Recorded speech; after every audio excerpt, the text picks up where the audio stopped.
When working with intervals, you need a copy of the circle of fifths and the following information. You need to memorize the perfect intervals are 1, 4, 5, and 8, and major intervals are 2, 3, 6, and 7. Perfect intervals 1, 4, 5, and 8 will be perfect when the upper note belongs to the major scale of which the lower note is the tonic.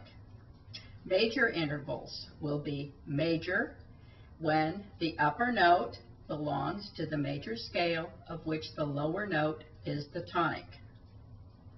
When perfect intervals get larger, they become augmented, which means to make larger.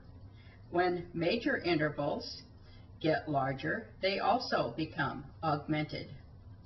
Perfect intervals that are smaller by 1/2 step become diminished. Major intervals that become smaller by 1/2 step go to minor, and then if they become smaller yet by another 1/2 step, they become diminished. All intervals move by 1/2 step only in music, so that means a 1/2 step higher would become augmented if they're perfect.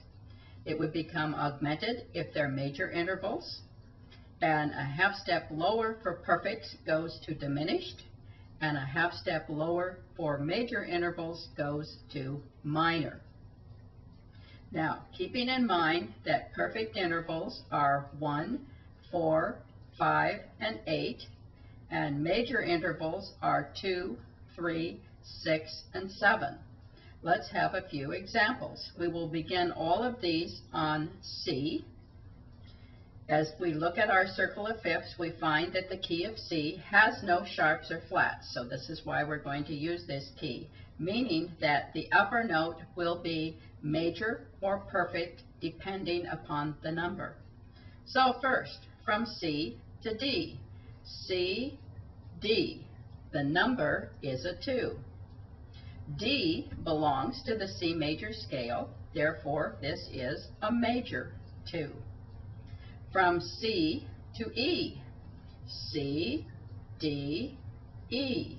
The number is a 3. E belongs to the C major scale, therefore from C to E is a major 3rd. From C to F, the number is C, D, E, F. The number is a 4.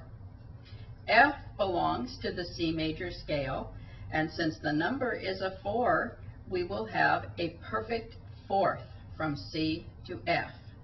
C to G. C, D, E, F, G. The number is a 5. G belongs to the C major scale, therefore from C to G is a perfect 5th, and so on.